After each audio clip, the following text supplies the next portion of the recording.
আমার কেউ নেই তুমি ছাড়া সাহারা ইয়া রাসূলুল্লাহ বিরাগে দিল পুড়ে ছারখার যে আমার ইয়া রাসূলুল্লাহ আমার কেউ নেই তুমি ছাড়া সাহারা ইয়া রাসূলুল্লাহ আমার কেউ নেই তুমি ছাড়া সাহারা ইয়া রাসূলুল্লাহ শুধু একবার দেখিতে চাই জীবনে আর যে চাওয়া নাই বলেন না সুবহানাল্লাহ জোরে হয় না শুধু একবার দেখিতে চাই জীবনে আর যে চাওয়া নাই শুধু একবার দেখিতে চাই জীবনে আর যে চাওয়া নাই আমি এই অসহায়েরই সহায়া রাসূলুল্লাহ আমার কেউ নেই তুমি ছাড়া সাহারা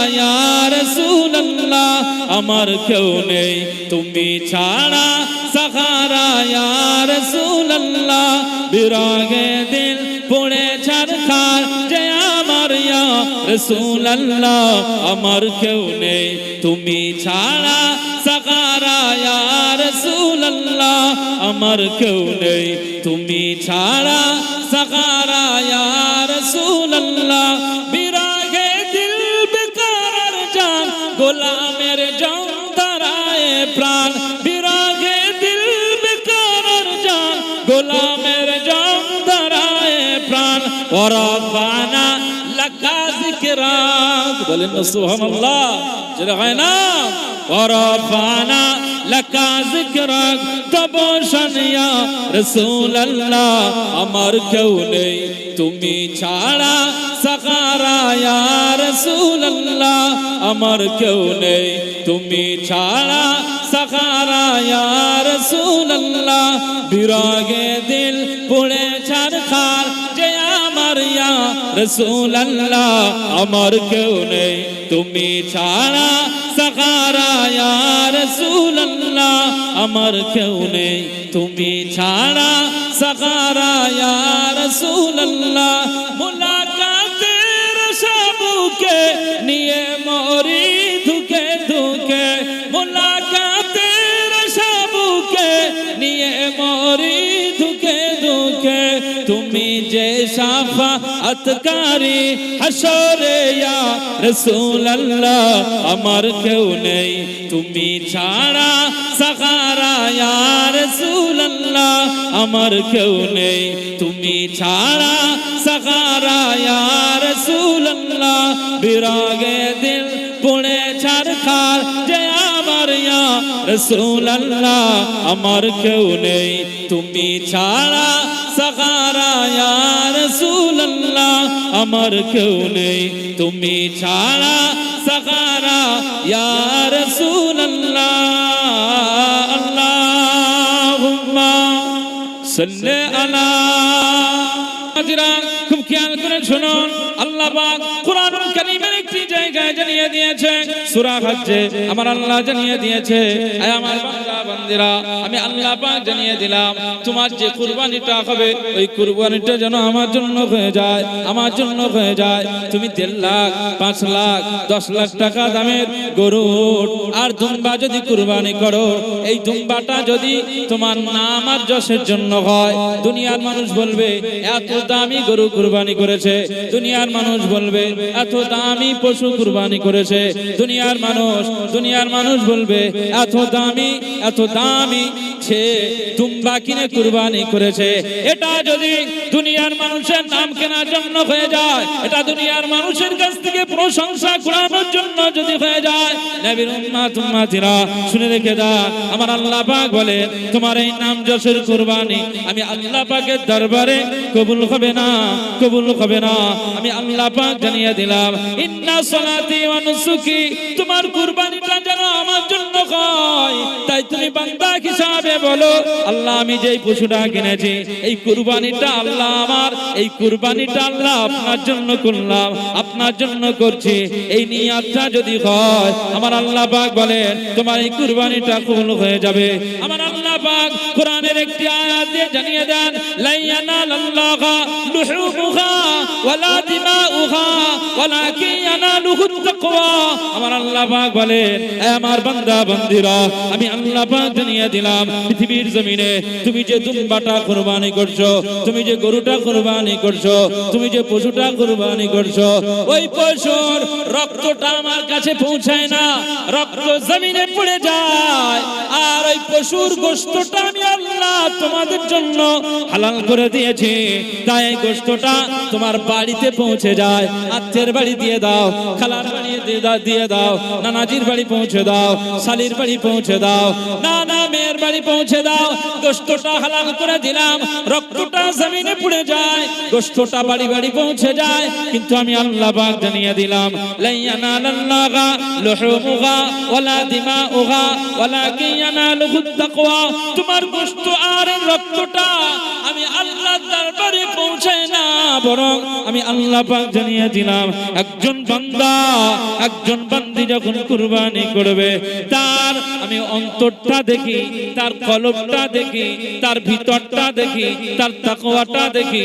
তার কলবের ভিতরে এই তাকওয়াটা যদি থাকে, আমি আল্লাহ পাকের দরবারে 1.5 লাখ টাকা নয় 10,000 টাকার পশু কুরবানি করলে তাকওয়ার ভিত্তিতে আমি আল্লাহ পাকের দরবারে তার কুরবানিটা কবুল হয়ে যায়। জোরে বলতে পারলেন না? তাহলে আপনার খাঁটি নিয়তের উপরে কুরবানি হবে। আল্লাহ দরবারে পশুর রক্তটা পড়ে যায়, জমিনে পড়ে যায়, আর ওই গোশতটা বাড়ি আমরা সব বিভিন্ন ভাবে আইটেমে খাই। কখনো ওটাকে বলে প্রথম দিনই গোশতটা যখন বাড়িতে আসে ভালো কষা করে, ভালো করে মশলা দিয়ে সুন্দর করে পাকা। আর বলেছেন নবী যে তোমরা কুরবানির দিনে নামাজ আদা করে আগে সারা দিনে ওই সময়টা, ওই দিনে আগে কুরবানির গোশত দ্বারা তোমরা ভক্ষণ করো। আগে তুমি কুরবানির গোশতটা খাদ্য হিসাবে গ্রহণ করো, তার আগে অন্য কিছু খেও। বুঝতে পারছেন না? তো কায়দা করে কষা করে আমরা খাই। আবার রাতের দিকে বাড়ির আমার মা বোনেরা, হ্যাঁ মেয়ে, ছোট মেয়েটা এসে বলছে, আব্বু আমি একটু ওই নিয়ত করেছি একটু বেশ ভালো করে ওটা টিকিয়া বানাবো, নতুন স্টাইলের, এখন ইউটিউবে দেখেছি হেভি সুন্দর লাগবে, ওইটা একটু বানাই, খাবেন, হেভি লাগবে। তা আব্বু বলছে, হ্যাঁ ঠিক আছে, লাগবে, ভালো করে করো। কুরবানির গোশত বিভিন্ন ভাবে আমরা খাই, আলহামদুলিল্লাহ।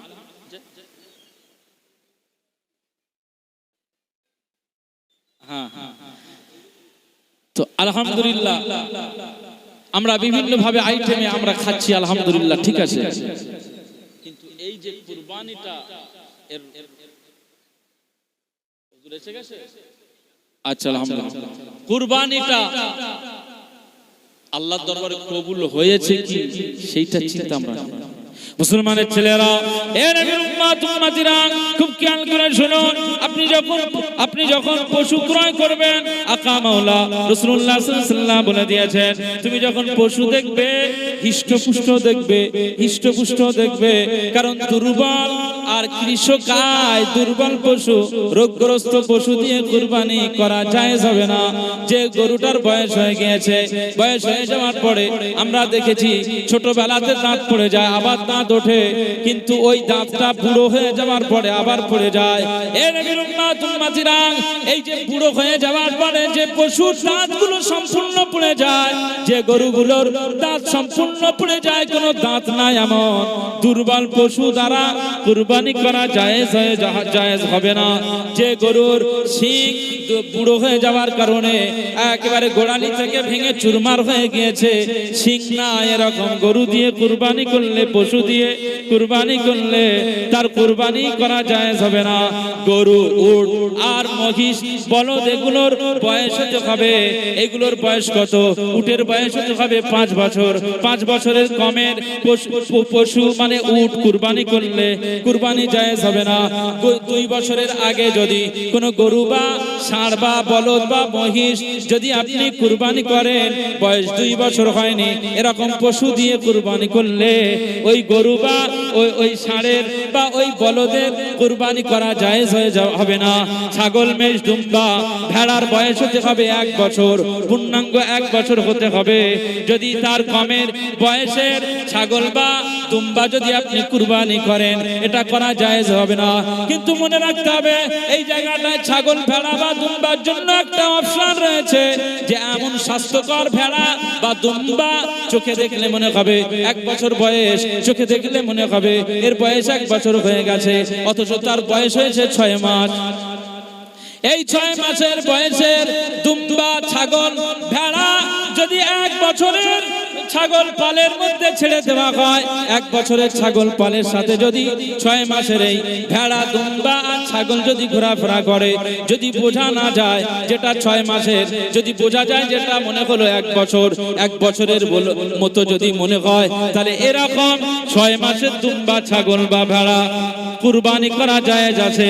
এ নবীর উম্মত উম্মতিরা খুব খেয়াল করে শুনতে হবে। আজকে আমরা যারা কুরবানি করি, গোশত খাওয়ার নিয়াতে যদি কুরবানি করেন, আপনার কুরবানি জায়েজ হবে না, আল্লাহর দরবারে কুরবানি কবুল হবে না। আপনি যদি মানুষের কাছে নাম কেনার জন্য দামি আপনি পশু ক্রয় করেন, এই নাম কেনার জন্য কুরবানি করলে এই কুরবানি জায়েজ হবে না, কবুল হবে না। এ নবীর উম্মত উম্মতিরা শুনে রাখেন, আপনি শরিকানায় 3 জন মিলে শেয়ারে একটা গরু কুরবানি করতেছেন।